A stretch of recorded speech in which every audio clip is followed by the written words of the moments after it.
এখানে উপস্থিত সকল সুধী ভক্তবৃন্দকে আমার কোটি কোটি দণ্ডবত প্রণাম।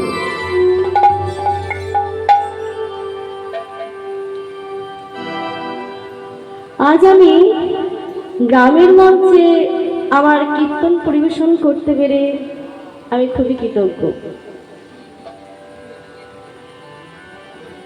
কমিটি সন্দীপ দাদাকে আমি কৃতজ্ঞতা জানাই। আমার গুরুদেব সুমন ভট্টাচার্যকে আমার প্রণাম জানাই। ঈশ্বর উদয় জেঠুর আত্মার শান্তি কামনা করি, তিনি যেন গোবিন্দচরণে ঠাঁই পায়। এই কীর্তন লীলা কীর্তন তিনি আস্বাদন করুন। তিনি আমাদের মধ্যে আজও আছেন, তিনি যেন গোবিন্দচরণে যেন ঠাঁই পায়। আমার গুরু সুমন ভট্টাচার্যের হাত ধরে আমার এই কীর্তন জগতে আসা। উনি হলেন সমুদ্র আর আমি হলাম ডোবা। মায়েরা, আমার ধারে যদি কিছু ব্যাং ট্যাং ডাকে আমাকে ক্ষমা করবেন, মার্জনা করবেন, নিজের মেয়ের মতো করে আমাকে ক্ষমা করে দেবেন।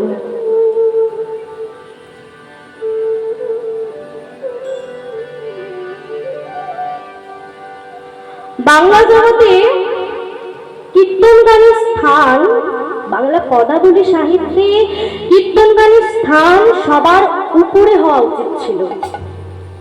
সেটা আমরা দেখতে পাই কি? সেটা আমরা দেখতে পাই না। বাংলায় অনেক রকমের গান বাজনা আছে, কিন্তু কীর্তন গানের স্থান সবার উপরে হওয়া উচিত ছিল, কিন্তু সেটা হয়নি। এখন অনেকে কীর্তন শুনছেন, কীর্তনের রস আস্বাদন করছেন, সেটা আমাদের আলো ভালো করে জানতে হবে, শুনতে হবে এবং ভালো করে শিখতে হবে।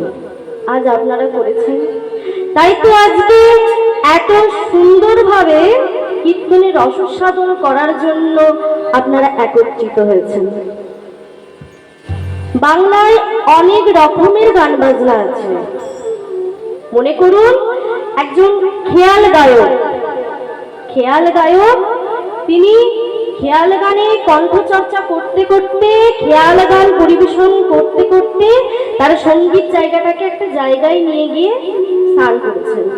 কণ্ঠচর্চা করতে করতে কণ্ঠচর্চায় তিনি সিদ্ধি লাভ করেছেন।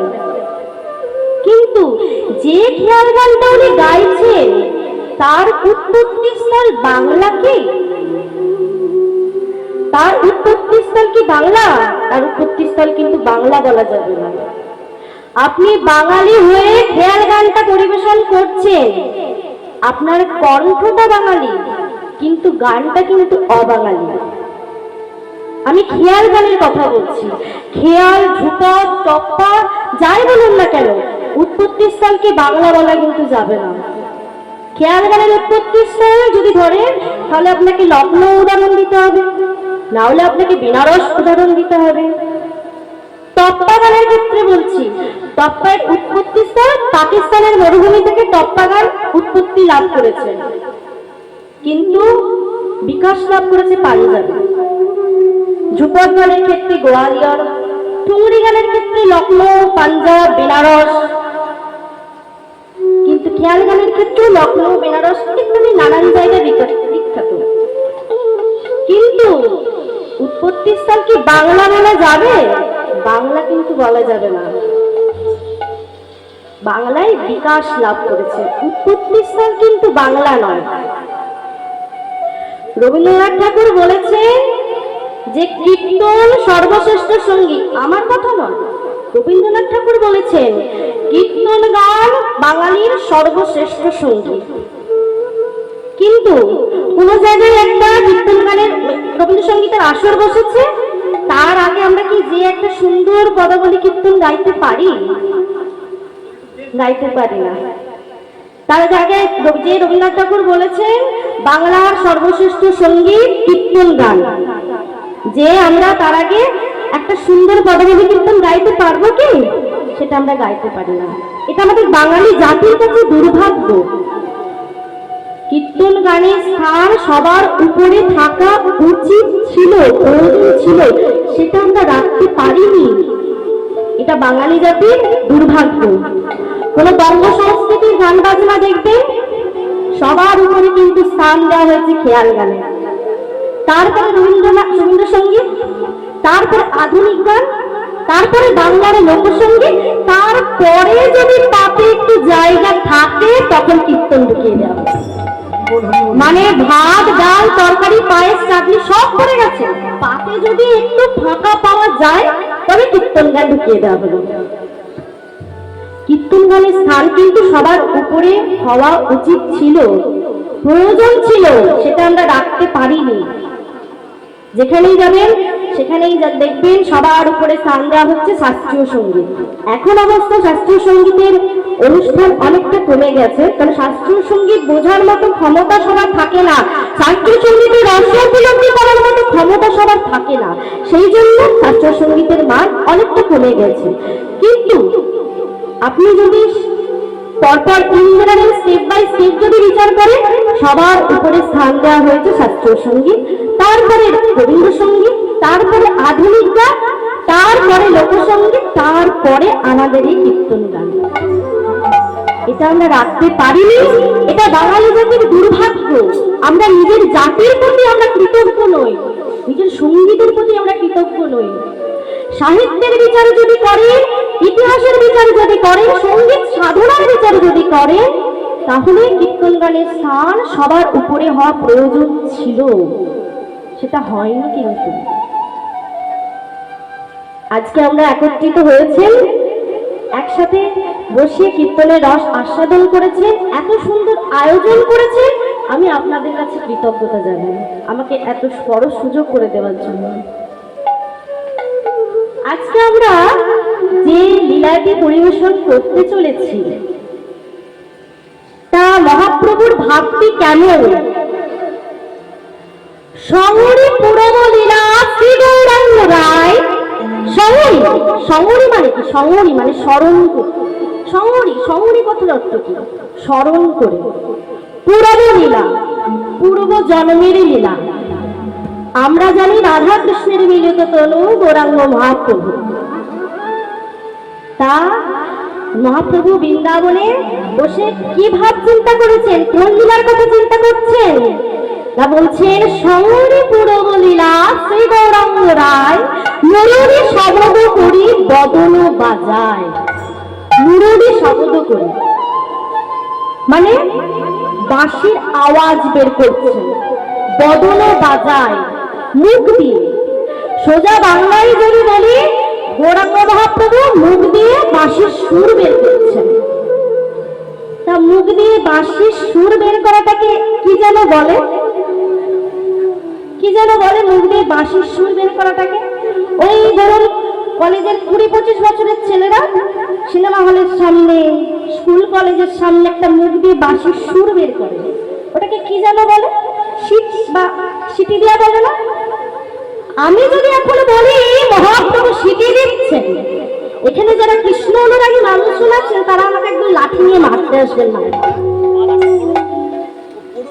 মারতে আসবেন আমাকে। কিন্তু আমার করার তো কিছু নেই, পদাবলী সাহিত্যে যেটা লেখা আছে সেটা আমাকে বলতেই হবে। পদকর্তা যিনি, উনি তো যে সে মানুষ নয়, উনি মহাপ্রভুর বন্ধু, মহাপ্রভুর সঙ্গী। এমন তো নয় যে মহাপ্রভু কি করেছেন না করেছে সে কথা লিখছেন 500 বছর পরে একজন এসে, এমনটা কিন্তু নয়। মহাপ্রভুর বন্ধু, মহাপ্রভুর সঙ্গী এ কথা বলেছেন। গানের শেষে আপনারা তার নাম জানতে পারবেন। মহাপ্রভুর সঙ্গী এ কথা বলেছেন। তা মহাপ্রভু আজকে মুখ দিয়ে বাঁশির সুর বের করছেন, মুখ দিয়ে বাঁশির সুর। কিরকম সুর বের করছেন? সেই সুর আপনাদের সকলেরই এক পরিচিত কোন সুর হবে, যেটা মহাপ্রভুর আমল থেকে চলে আসছে বাংলার বুকে, এখনো পর্যন্ত বেজে চলেছে।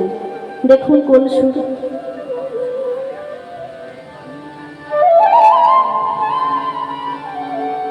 ভজ গৌরাঙ্গ কহ গৌরাঙ্গ লহ গৌরাঙ্গের নাম রে।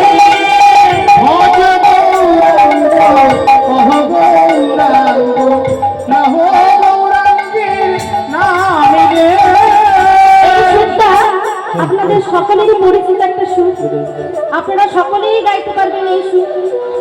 আমার সঙ্গে একটু গান, সবাই মিলে একটু গোবিন্দ ভজন করি। রাধে রাধে। আসুন, আমি আগে আগে গাইবো, আপনারা তার পরে পরে গাইবেন। চলুন দেখি কেমন হয়। ভজ গৌরাঙ্গ মহগৌরাঙ্গের নাম রে, ভজ গৌরাঙ্গ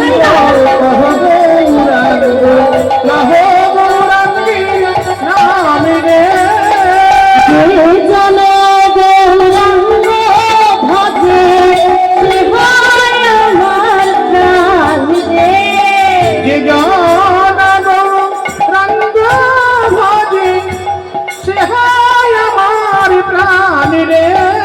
ভজ গৌরাঙ্গ গৌরাঙ্গ লহ গৌরাঙ্গের নাম রে। ভজ গৌরাঙ্গ গৌরাঙ্গ রহ গৌরাঙ্গের নাম রে। যে জন গৌরাঙ্গ ভজে সে হয় আমার প্রাণ রে। যে জন গৌরাঙ্গ ভজে সে হয় আমার প্রাণ রে। ভজ গৌরাঙ্গ গৌরাঙ্গ লহ গৌরাঙ্গের নাম রে। ভজ গৌরাঙ্গ গৌরাঙ্গ রহ গৌরাঙ্গের নাম রে। তীর গেলে হব জানা সেবায় তার রে। দিন গেলে হবে গৌরাঙ্গ জীবনে দিবার রে। এই চলো আমি হই তাহার রে। আমার হাই আমি হই তাহার রে।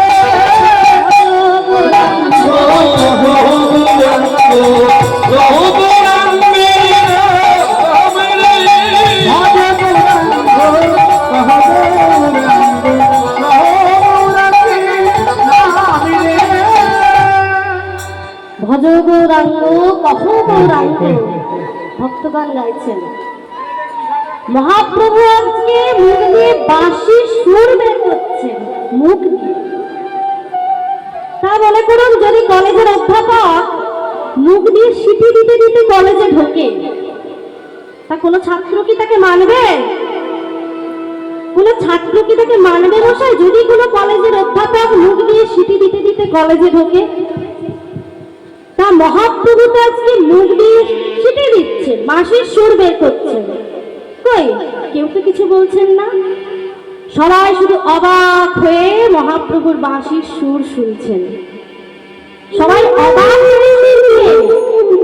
অবাক হচ্ছে অন্য কারণে যে মহাপ্রভু সংস্কৃত শ্লোককে, কঠিন সংস্কৃত শ্লোককে জলের মতো বুঝিয়ে দেন, তিনি আজকে মুখ দিয়ে বাঁশির সুরটা বের করছেন কি করে? সেটা যদি জানতে হয় ভাইরা, একটা অন্য গান শুনতে হবে। এসেছে ব্রজের বাঁকা কালো সখা দেখবি আয়, ওরে রে সোনার নদিয়ায়। এসেছে ব্রজের বাঁকা কালো শাখা দেখবি এই সোনার নদিয়া। এসেছে ব্রজের বাঁকা কালো সখা দেখবি আয়, ওরে রে সোনার নদিয়ায়।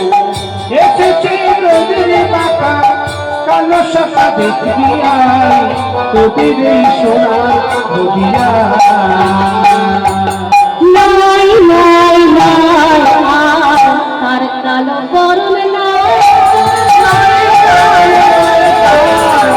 কালো বরণ নাই, নাই নাই তার কালো বরণ নাই।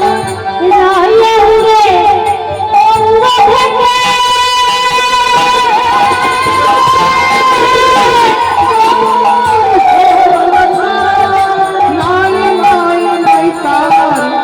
কালো বরণ নাই রায়ের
এসেছে ব্রজের মা। কালো শাখা দেখবি আয়, তোদের এই সোনার নদিয়ায়। এসেছে নদীর মাথা কালো সোনা দেখবি আমাদের সোনার নদিয়া। এসেছে নদীর কথা কালো সোনা দেখবি আমাদের সোনার নদিয়া। শোনো শোনো শোনো, বৃন্দাবনের যিনি কৃষ্ণ, তিনি কলিযুগে অঙ্গ থেকে গৌর হয়ে এসেছেন। আরে বাবা, সেটা না হয় বুঝলাম, মুখ দিয়ে বাঁশির সুরটা বের করছেন কি করে, ওই সেটা তো শুনলাম না। আরে দাঁড়াও, এইবার তো সেটা বলা হবে। কথায় আছে না, কয়লা যায় না ধুলে আর স্বভাব যায় না। মরে হ্যাঁ, কয়লা যায় না ধুলে, কয়লাকে হাজারবার যদি ধোয়াও হয় তবু সে তার রং পাল্টাবে না। আর স্বভাব, কেউ যদি মরেও যায় তার স্বভাব চেঞ্জ হবে না। হরি বল হরি বল হরি বল। তাই বলছে কয়লা যায় না ধুলে, স্বভাব যায় না মলে। তা মহাপ্রভু পূর্বজন্মে শ্রীকৃষ্ণ ছিলেন না, হাতে তো বাঁশি ছিলেন। এই যুগে তিনি রাধা রূপে অঙ্গ ঢেকে গৌর হয়ে এসেছেন, হাতে তো বাঁশি নেই, বাঁশির সুরটা ভেতরে আছে, মুখ দিয়ে বাঁশির সুর বের করছেন। তা বাবা, একটা কয়লা যায় না ধুলে স্বভাব যায় না বলে একটা উদাহরণ দেবো একটা উদাহরণ? কিছু মনে করবেন না বাবা, একদম সমাজ থেকে নিয়ে একটা উদাহরণ দিচ্ছি। কয়লা যায় না ধুলে, স্বভাব যায় না মলে। একটা ছিল চোর, সেই চোরটা চুরি ছাড়া কোনো কাজ করতেই পারতো না। সে চুরি ছাড়া এখন অন্য কোনো কাজ পারেই না। এখন হয়েছে কি, সে চুরি করে, পুলিশের কাছে ধরা খায়, আবার জেল থেকে ছাড়া পায়, আবার সে চুরি করে। কারণ তো সে চুরি ছাড়া অন্য কোনো কাজ পারেই না। তা চোরটা কিন্তু ছিল সৎ। সৎ কেন? চুরি করে যখন পুলিশের কাছে ধরা খেত, সে কিন্তু স্বীকার করতো যে সে চুরি করেছে। আর একটা সততা কোনটা? সে চুরির পয়সায় মদ খাননি, গাঁজা খাননি, ফুর্তি করেননি, কি করেছেন? তার ছেলেদেরকে মানুষের মতো মানুষ করেছেন। তাতে হয়েছে কি, তিনটে ছেলে তার তিন জায়গায় চাকরি পেয়েছেন। বসে পড়ো। তিনটে ছেলে তিন জায়গায় চাকরি পেয়েছে। একজন হয়েছে ডাক্তার, একজন হয়েছে মাস্টার, একজন হয়েছে ব্যারিস্টার। একজন হয়েছে ডাক্তার, একজন হয়েছে মাস্টার, একজন হয়েছে ব্যারিস্টার। কি তিনটি স্টার। দেখুন, বলছেন তিনটেই স্টার, ঠিকই বলেছেন, তিনটেই স্টার। তা সেই লোকটা চুরি ছাড়া তো কিছু পারতো না। তা এখন ছেলেরা তার বড় হয়ে গেছে, মাস্টার, ডাক্তার, ব্যারিস্টার সব হয়েছে। পাড়ার লোকেরা ছেলেদেরকে ডেকে বলে, এই তোরা তো মাস্টার হয়েছিস, ডাক্তার হয়েছিস, তোর বাবাকে কিছু বলতে পারিস না? তোর বাবা তো এখনো চুরি করে। তা ছেলেগুলো ভাবলো, হ্যাঁ ঠিক কথা, বাবাকে তো বলতে হবে, এটা তো অসম্মান হচ্ছে। তা তারা বাড়িতে গিয়ে বাবাকে বলে, বাবা একটা কথা ছিল। বলো, কি বলতে চাও? যা বলার তাড়াতাড়ি বলো, আমার আবার সময় হয়ে গেলে আমি কিন্তু বাড়িতে থাকবো না। আমি কিন্তু সময় হয়ে গেলে আমি কিন্তু আর বাড়িতে থাকবো না। তাহলে বলছি বাবা, বলছি। তারা বলে যে, বাবা আমরা তো মাস্টার হয়েছি, ডাক্তার হয়েছি, তুমি এখনো কেন চুরি করো? তুমি তো এখন চুরি ছেড়ে দিতে পারো। বলে, বাবা তোমরা আর কি বুঝবে, তখন চুরি করতাম অভাবে, আর এখন চুরি করি স্বভাবে। হরি বল হরি হরি বল হরি হরি বল। তখন সে চুরি করতো অভাবে, আর এখন সে চুরি করে স্বভাবে। আমি চুরি কিছুতেই ছাড়তে পারবো না। তখন ছেলেরা ভাবলো, বলে এ তো ভারী বিপদ, বাবার জন্য আমাদের মান সম্মান ক্ষয় হচ্ছে, আমরা অসম্মানিত হচ্ছি মানুষজনের কাছে, কি করা যায়? তারা এখন বাবাকে ঘরের মধ্যে রেখে যে যখন চাকরিতে যায় বাইরে থেকে তালা দিয়ে বাইরে চলে যায়, যে যখন যায় বাবাকে ঘরেতে রেখে বাইরেতে তালা দিয়ে চলে যায়। বাবা কি করে? বাইরে তো যেতে পারে না, চুরি তো করতে পারে না, তো ঘরের মধ্যে বড় ছেলের ঘর থেকে ঘড়িটা নিয়ে এসে ছোট ছেলের ঘরে রাখে, ছোট ছেলের ঘর থেকে কিছু ছোটখাটো জিনিস নিয়ে মেজ ছেলের ঘরে রাখে, বাড়ির মধ্যে এ ঘর থেকে ও ঘর, ও ঘর থেকে সে ঘর করতে থাকে, বাড়ির মধ্যেই চুরি করে। তাই কয়লা যায় না ধুলে, স্বভাব যায় না মরলে। বৃন্দাবনে কৃষ্ণ তো হাতে বাঁশি ছিল, হাতে বাঁশি ছিল, আর কলিযুগে তিনি রাধা রূপে অঙ্গ থেকে গৌর হয়ে এসেছেন। হাতে তো বাঁশি নেই, ভেতরে সুরটা আছে, মুখ দিয়ে বাঁশির সুর বের করছে। প্রেমে তেরিনি হয়েছে,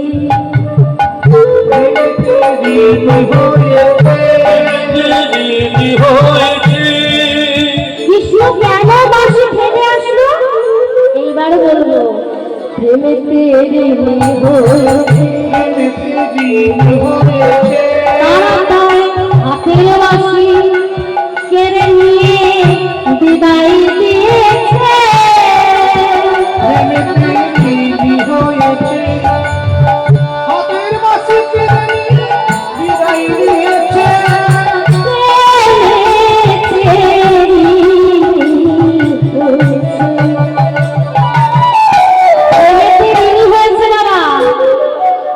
ভগবান থাকেন ভুলক, কোথায় থাকেন ভগবান?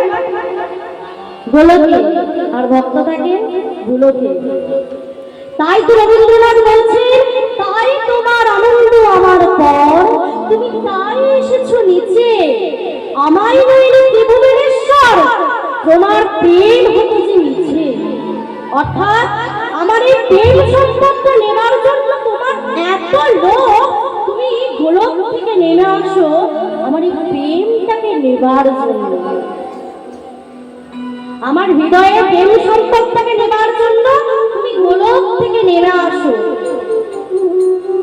তখন ভগবান শ্রীকৃষ্ণ বলছে, হে গোপীগণ, আমার কাছে সব আছে, কিন্তু গোপী প্রেম নেই, আমায় একটু গোপী প্রেম ধার দেবে, আমি একটু গোপী প্রেম চাই। তখন গোপীগণ বলছেন, হে শ্রীকৃষ্ণ, আমরা তোমাকে গোপী প্রেম ধার দিতে পারি, কিন্তু তোমাকে যে কিছু বন্ধক রাখতে হবে, বন্ধক রাখতে হবে। বন্ধক যদি না রাখো, পরে গিয়ে যদি সেটা ফেরত না পাই, তাই তোমাকে আমার কাছে কিছু বন্ধক রাখতে হবে। তোমার হাতের বাঁশিটা আমাকে দিয়ে, আমাদেরকে দিয়ে যাও, যদি কলিযুগে গিয়ে সেই ঋণ সে শোধ করতে পারো, তবে এই বাঁশি তুমি ফেরত পাবে। তা বন্ধক কেন রাখতে হবে? বলছে, আপনি মনে করুন আমি আপনার কাছে 10,000 টাকা চাইলাম, আপনি আমাকে 10,000 টাকা দিয়ে দেবেন? আমি আপনাকে জানি মানি, কিন্তু টাকার ব্যাপার, আপনি হাতের আংটিটা আমার কাছে বন্ধক রাখুন, এতে আপনারও কোনো চিন্তা থাকবে না, আমারও কোনো চিন্তা থাকবে না। তাই ব্রজগোপীগণ হাতের বাঁশিটা কেড়ে রেখে, বৃন্দাবন হাতের বাঁশি কেড়ে রেখেছিল, আর কলিযুগে হাতে তো বাঁশি নেই, ভেতরে সুরটা আছে। প্রেমে তেরিনি হয়েছে, হাতের বাঁশি কেড়ে নিয়ে বিদায় দিয়েছে।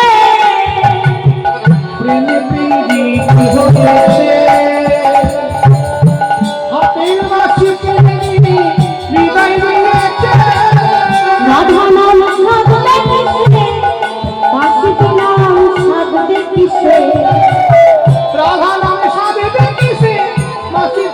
সাধবে কিসে, বড় সাধের নাম সাধবে কিসে, বদলে তাই গুরু গায়।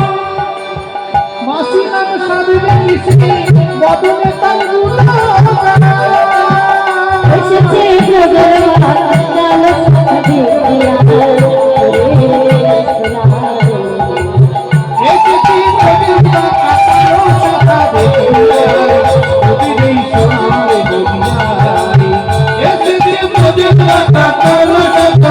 দিয়া, আমার আমাদের সোনার নদিয়া। মহাপ্রভু মাসির সুর মুখ দিয়ে বের করছেন। সবার আগে অবাক হলো কে জানেন?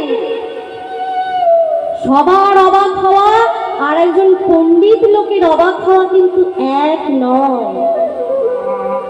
আপনি মনে করুন এখানে একজন গান পরিবেশন করছেন আর সামনে একজন পণ্ডিত গায়ক, পণ্ডিত মানুষ বসে আছেন। আপনি গান পরিবেশন করছেন, সামনে পণ্ডিত মানুষ বসে আছেন। আপনি যখন গান পরিবেশন করছেন, পণ্ডিত মানুষটা কিন্তু মাথা নাড়াচ্ছে না, তখন আপনার কি মনে হবে? ঠিক ঠিক বোধহয় পরিবেশন হচ্ছে না, ঠিক ঠিক মনে হয় পরিবেশন হচ্ছে না, তাই উনি মাথা নাড়াচ্ছেন না। 1000 লোক মাথা নাড়লেও নাড়তে পারে, পণ্ডিত মানুষ তখনই মাথা নাড়বে যখন ঠিক ঠিক পরিবেশন হবে। মহাপ্রভু যখন মুখ দিয়ে বাঁশির সুরটা বের করছিল, ওখানে অনেক পণ্ডিত মানুষও ছিলেন। তার মধ্যে একজন ছিলেন পণ্ডিত মানুষ গদাধর, পণ্ডিত গদাধর। গদাধর শব্দটার আগে পণ্ডিত কথাটা বসে, পণ্ডিত গদাধর। গদাধর বলছেন, তুমিও পড়াশোনা শিখেছ, আমিও পড়াশোনা শিখেছি।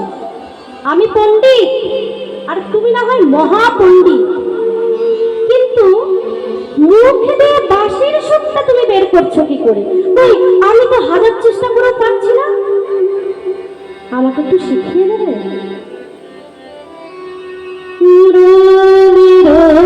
ধ্বনি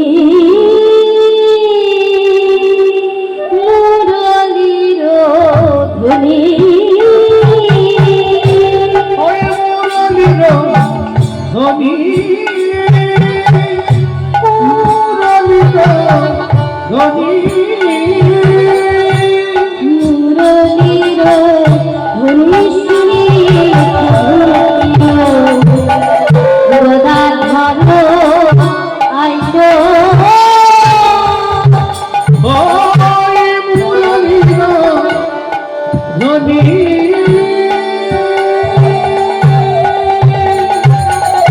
আদি মুরলীর ধ্বনি শুনি গদাধরা ইলো।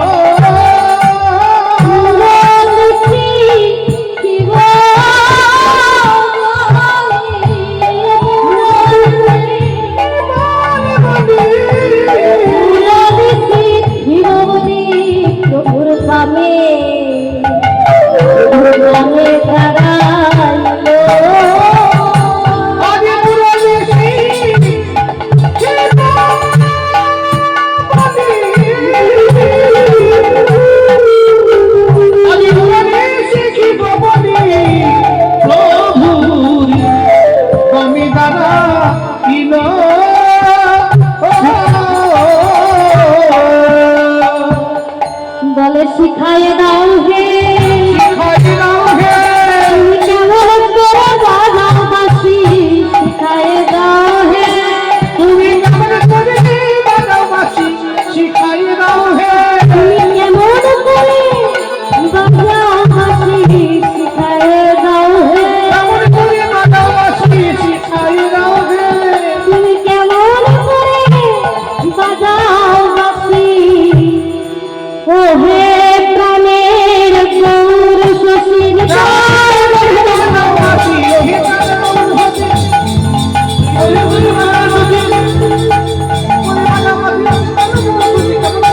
তুমি শিখাই দাও হে। মুরলী শিখিব বলি, মুরলী শিখিব বলি,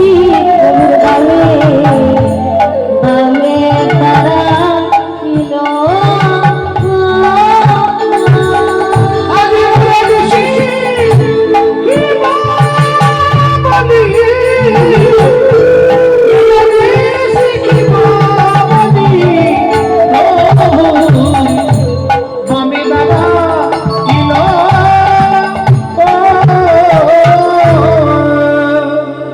গদাধর যখন মহাপ্রভুর বাঁ দিকে এসে দাঁড়িয়েছেন, বলছেন, আচ্ছা তুমি বাঁশির সুর বের করছো কেমন করে? মানে মুখটা ঠিক কতটা সংকুচিত করছো? কতটা গোল করছো, আওয়াজটা বেরোচ্ছে কি করে? আমায় একটু শিখিয়ে দাও প্রভু।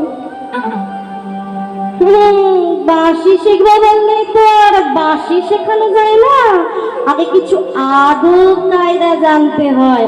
আদব কায়দা, আদব কায়দা দুটোই কিন্তু উর্দু শব্দ।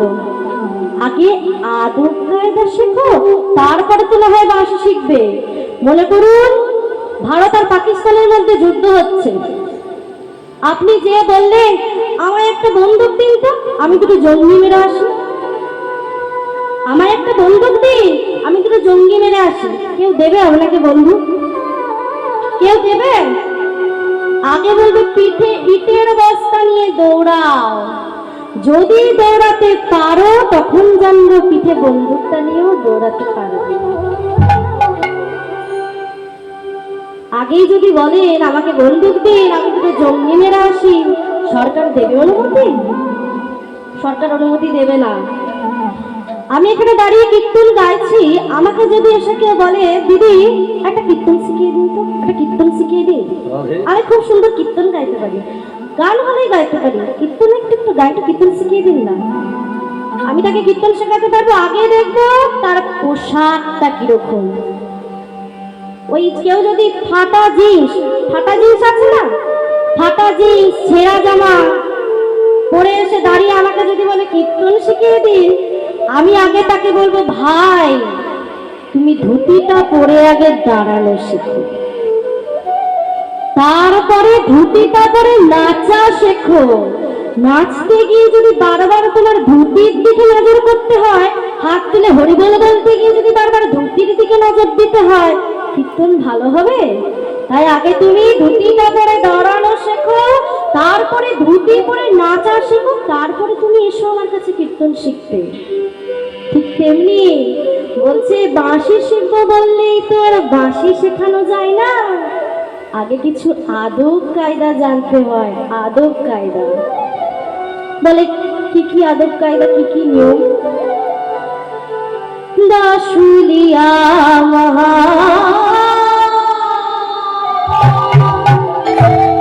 দাসুলিয়া মহাপ্রভু কহে কহে হাসি হাসি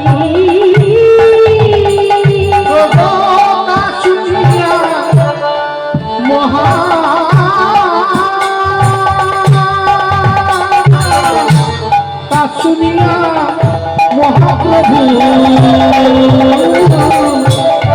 কহে হাসি হাসি।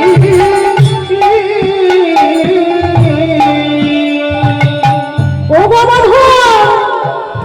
তুমি আগে শিখো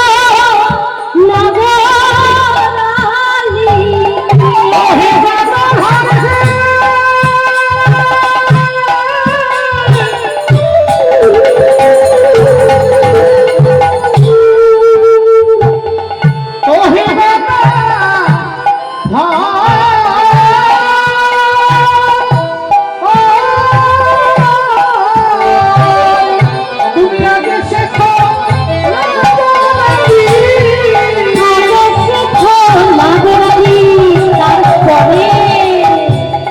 তারপরে শিখো বাসি। তুমি আজ শেখো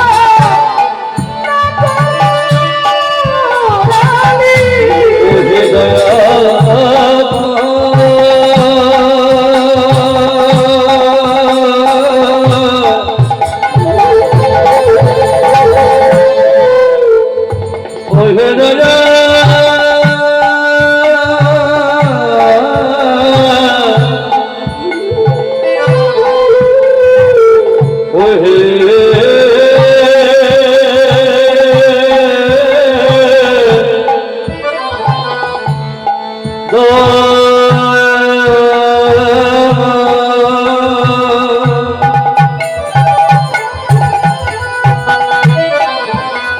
Oh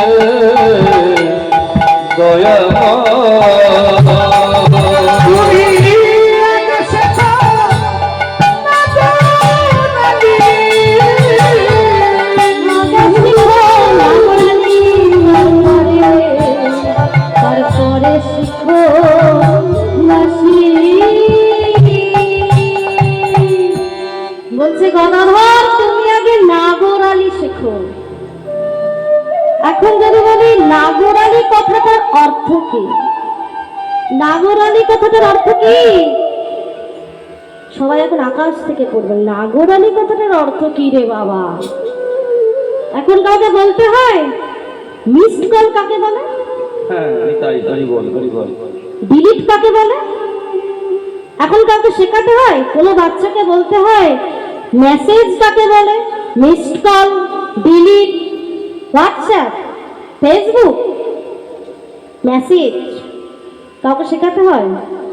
মায়েরা, আমরা অনেক নতুন নতুন শব্দের সঙ্গে পরিচিত হয়েছি, কিন্তু অনেক পুরনো পুরনো শব্দ আমরা ভুলে গেছি। নাগরালী কাকে বলে? ঠাকুরের কাজ হলো ঠাকুরালী, আর নাগরের কাজ নাগরালী। এখন যদি আমি বলি নাগর কথাটার অর্থ কি, সে তো আরোই মুশকিল। একবার বলছে নাগরালী কথার অর্থ বলো, একবার বলছে নাগর কথার অর্থ বলো, বড়ই জ্বালা। নাগর কাকে বলে? শহরের কালচারে যে খুব জোশ, শহরের কালচারে, শহরের শিক্ষায় যে শিক্ষা লাভ করেছে, তাকে আমরা নাগর বলি। সভ্যতা দুই রকমের, এক গ্রাম্য সভ্যতা, দুই নগরীয় সভ্যতা। শহরের কালচারে যে খুব জোশ, মানে ফটাফট ইংলিশ বলতে পারে, ইন্টারভিউ দিলেই চাকরি, সেই নাগরের সভ্যতায় যে শিক্ষা লাভ করেছে তাকে বলা হয় নাগর। আমরা ইংলিশে স্মার্ট, স্মার্টনেস, স্মার্ট, স্মার্ট যেটাকে বলি সেটাই চলতি কথায় নাগর। নাগর কথাটার মধ্যে নগর শব্দটা লুকিয়ে আছে, আবার নগর শব্দটার মধ্যে নাগর শব্দটা লুকিয়ে আছে। প্রিয়তম, হিরো হিরোইনের মন যেমন করে জয় করে, তুমি আগে সেটা শেখো, তারপরে আমি তোমাকে বাঁশি শেখাবো। বলে প্রভু বাঁশি শিখতে গেলে কি কি শিখতে হয়? তিনটি নিয়ম আছে বাঁশি শিখতে গেলে, তিনটে নিয়ম। আগে দাঁড়াতে শেখো, দাঁড়াতে শেখো। বলে বাবা দাঁড়িয়েই তো আছি, আবার কি করে দাঁড়াবো? আরে না না, ত্রিভঙ্গ কি থামে, দাঁড়াতে শেখো।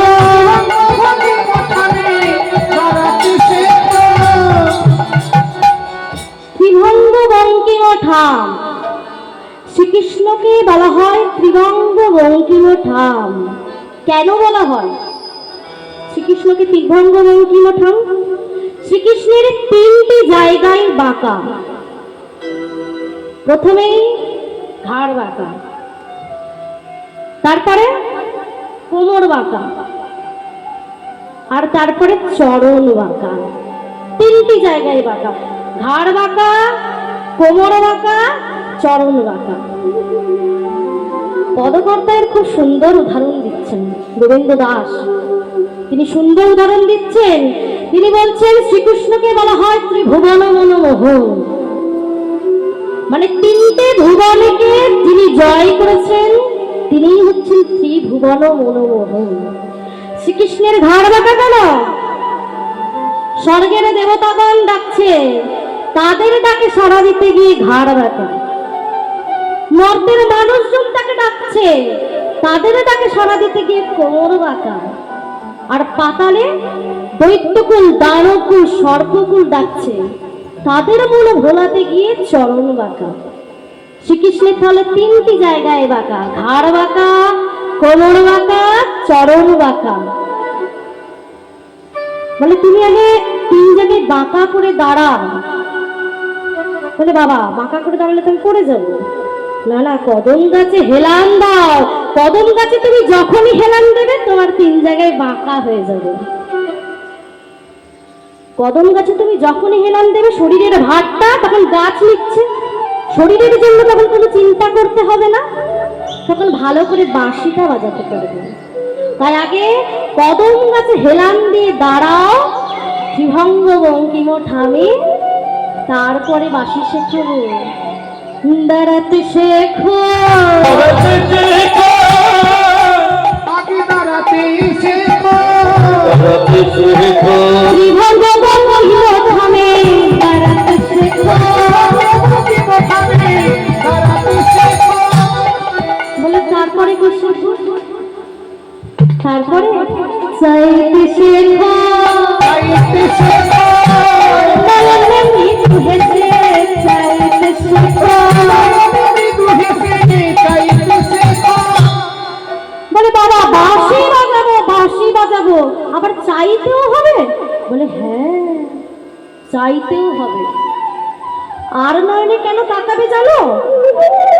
মনে করুন সামনে সঙ্গীত রসাস্বক যারা আছেন গান শুনছেন, আপনার বাঁ দিকে একটা পণ্ডিত মানুষ বসে আছেন, আপনি সোজা হয়ে বাঁশি বাজাচ্ছেন, সোজা হয়ে বাঁশি বাজাচ্ছেন, মুখটা আবার সামনের দিকে আছে, কিন্তু বাঁ দিকে যে পণ্ডিত মানুষটি গান শুনছেন তিনি কিন্তু রস আস্বাদন করছেন, মাথা নাড়াচ্ছেন। আমি যদি তখন বাঁশিটা নিয়ে এইভাবে তার দিকে ঘুরে যাই, তখন সামনের যে শ্রোতা বা দর্শক আছে তাদেরকে অসম্মান করা হবে। তাই কি করবে? আর নয়নে বাঁ দিকে যে শ্রোতা বসে আছে তার নয়নে নয়নে ভাবের আদান প্রদান করতে হবে। আর সেই সঙ্গীত রসিক যদি ডান দিকে বসে, ডান চোখে তার সাথে নয়নে নয়নে ভাবের আদান প্রদান করতে হবে। বাঁশি থাকবে সোজা, মুখ থাকবে সোজা, কিন্তু নয়নে নয়নে ভাবের আদান প্রদান করতে হবে। চাইতে শেখো, নয়নে মৃদু হেসে, মৃদু হেসে, মৃদু হেসে। বাঁশি শিখতে গেলে হাসিও শিখতে হয়। বলে বাবা রে, এত কিছু শিখতে হবে, এবার হাসিও শিখবো? বাঁশি শিখতে গেলে হ্যাঁ হাসিও শিখতে হয়। এর একটা নান্দনিক তত্ত্ব আছে বাবা। কেন হাসতে হয়? এখানে যারা কীর্তন শুনতে এসেছেন তারা সংসারে মায়েরা অনেক কষ্ট পায়, সংসারে অনেক তাদের কষ্ট, সেই কষ্ট থেকে মুক্তি লাভ করার জন্য এখানে কীর্তন শুনতে এসেছেন। কি খোল বাজালে পরিশ্রম আছে কিনা? হাসছে, কিছু বলছে না। আপনি তো অনেকদিন ধরে বাজান, কি খোল বাজালে পরিশ্রম আছে? খোল বাজালে অনেক পরিশ্রম আছে, খোল বাজালে প্রচুর পরিশ্রম হয়, কিন্তু শ্রোতা বা দর্শক যারা আছে তাদের কাছে কিন্তু হাসি মুখটা রাখতে হয় আমাদের। যারা নাচের শিল্পী আছে, যারা নাচের শিল্পী তাদেরকে দেখে আরো ভালো বুঝতে পারবেন। তারা যখন নাচে তাদের নিঃশ্বাস নেওয়ার সময় হয় না, তাই তারা যখন দাঁড়ায় ফসফস ফসফস করে নিঃশ্বাস ছাড়ে। একটু দেখবেন, খেয়াল করবেন, বুঝতে পারবেন নাচের শিল্পীদের ক্ষেত্রে। তারা যখন দুর্গা সাজছে তখনও মুখে হাসি, যখন লক্ষ্মী সাজছে তখনও মুখে হাসি, কিন্তু শ্রোতাকে বা দর্শককে দেখাতে হবে হাসির মুখ। এটা শিল্পের নিয়ম। শিল্পীর ভেতরে যতই কষ্ট হোক সেই কষ্টটাকে প্রকাশ করে চলবে না, কারণ যারা শুনতে আসছেন, যারা দেখতে আসছেন তারা সংসারে অনেক কষ্ট পায়, তারা সংসারে অনেক কষ্ট করে। সেই কষ্ট থেকে মুক্তি পাবার জন্য তারা কীর্তন শুনতে আসেন, শিল্পীকে দেখতে আসে, শিল্প রস আস্বাদন করতে আসে। তাদেরকে যদি আমরা হাসি মুখ না দেখাই তাহলে হবে? তারাও তো কষ্ট করবে। তাই শিল্পীকে দেখাতে হবে হাসি মুখ। চাইতে শেখো, মৃদু হেসে চাইতে শেখো, মৃদু হেসে অধরে মুরলি লয়ে,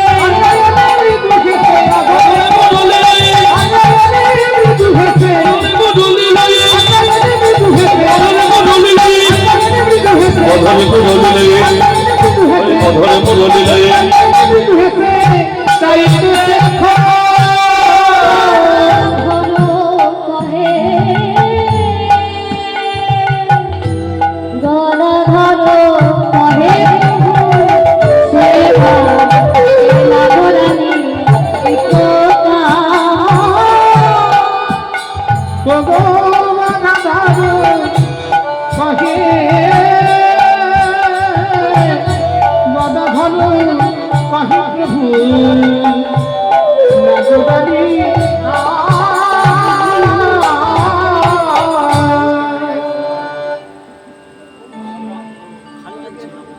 খালি লাগছিল গলাটা খালি খালি লাগছিল তো হাত দিতে নাই ঠিক আছে বংশীবাদনে কাহে নয়ন নয়ন হে বংশীবাদনে কাহে নয়ন নয়ন মাথা বংশীবাদনে কাহে নয়ন নয়ন রাখা হে বংশীবাদনে কাহে নয়ন নয়ন রাখা হে ধেটেতে ধেটেতে ধেটেতে ধেটেতে নাচতে ধেটেতে তাকেতে তাকেতে গেলে গেলে গেলে গা গেলে গেলে গেলে গা গেলে গেলে গেলে গা বংশীবদনে কাহে নয়নবে নয়ন কাহে বংশীবদনে কাহে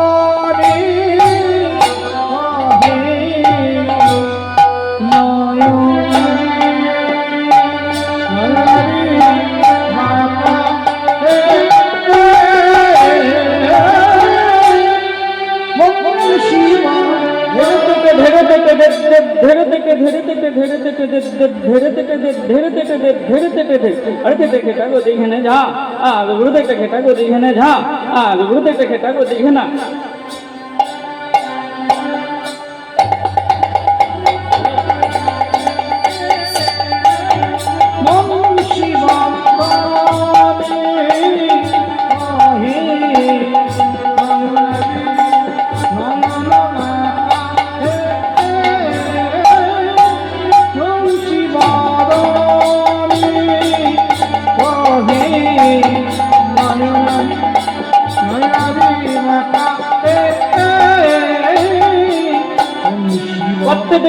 কথা কথা ধুমা কেটে তাকে গদি ঘেনে ঝাও গদি ঘেনে ঝাও গদি ঘেনে ঝাও গদি ঘেনে ঝাও গদি ঘেনে ঝাও গদি ঘেনে ঝাও গদি ঘেনে ঝাও গদি ঘেনে ঝাও গদি ঘেনে বংশীবদনে কাহে নয়নাবি নয়নাবি রাহে বংশীবদনে কাহে নয়নাবি নয়নাবি রাহে বংশীবদনে কাহে নয়নাবি নয়নাবি রাহে দেখি ঝিনি ঝিনি ললিতা সজনী তাকে ঝা কেটা বলো তাম কহ কহ কৃষ্ণ কৃষ্ণ বলো তাম হলে করো তালো বাজে মধ্যে নাচে রাধিকা তা তা থইয়া থইয়া ত্রিকিটে নাচনি ঝা তা তা থইয়া থইয়া ত্রিকিটে নাচনি ঝা তা তা থইয়া থইয়া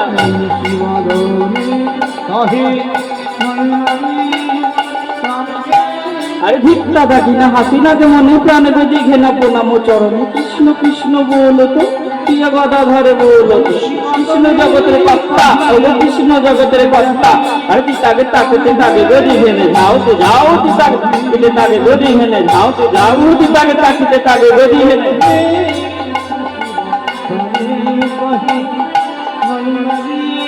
দেখুন মায়েরা এটা তো শিখল তাহলে আমার শিখল কি বলছে শুনুন বলছে নাচতো নাচতো নাচতো নাচতো নাচতো নাচতো নাচতো নাচতো নাচতো নাচতো নাচতো নাচতো নাচতো নাচতো শুধু বাজালেই হবে না আর নাচলেই হবে না নাচতে গেলে কি করতে হয় গান করতে হয় গানের সঙ্গে সঙ্গে বাজাতে হয় তাহলে কি বলছে বলছি জয় জয় জয় জয় জগন্নাথ জয় নীলাচল বাসী তোমাদের মধুর মধুর হাসি সারা বছর আমরা এই গান করে থাকি তোমাদের এই আশীর্বাদে গাইতে এলাম গান সবার মধ্যে ছড়িয়ে দেব মধুর হরি নাম বলো জয় শ্রী রাধে বলো রাধে রাধে বলো জয় শ্রী রাধে বলো রাধে রাধে তাই সবাই মিলে বলুন তোমরা হাতে করো কাম আর মুখে বলো হরি সাধের মানব জন যাই বলি হারি। সবাই বলে বলুন, আরে হরে কৃষ্ণ কৃষ্ণ কৃষ্ণ হরে হরে, হরে রাম রাম রাম হরে হরে। বলুন, হরে কৃষ্ণ কৃষ্ণ কৃষ্ণ হরে হরে, হরে রাম রাম রাম হরে। আরে নিতাই নিতাই ঢেউ নিতাই নিতাই ঢেউ নিতাই নিতাই। হরে রাম রাম রাম হরে হরে। গগতিত্তি ঝাতিনি তিন্দা গগতিত্তি ঝাতিনি তিন্দা গগতিত্তি তা ঝাতিনি তিন্দা তিন্দা তিন্দা তিন্দা। খেতনিতা খেতনিতা খেতনিতা খেতনিতা ঘে ঘে না ঘে ঘে না ঘে ঘে না।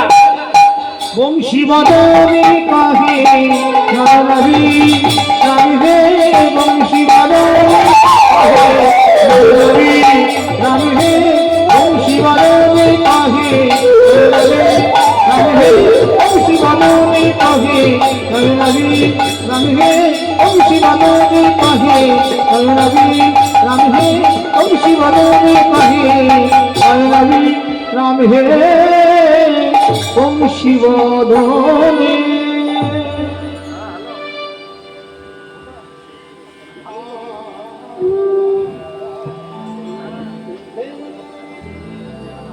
তাহলে আজকে আমরা দেখলাম গদাধর মহাপ্রভুর কাছে বাঁশি শিখতে গেছেন। আমরা জানি রাধা কৃষ্ণের মিলিত তনু গৌরাঙ্গ মহাপ্রভু। তাহলে গদাধর কে?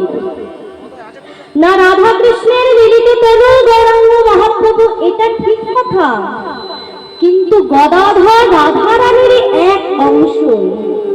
রাধারানীরই এক অংশ হচ্ছেন গদাধর।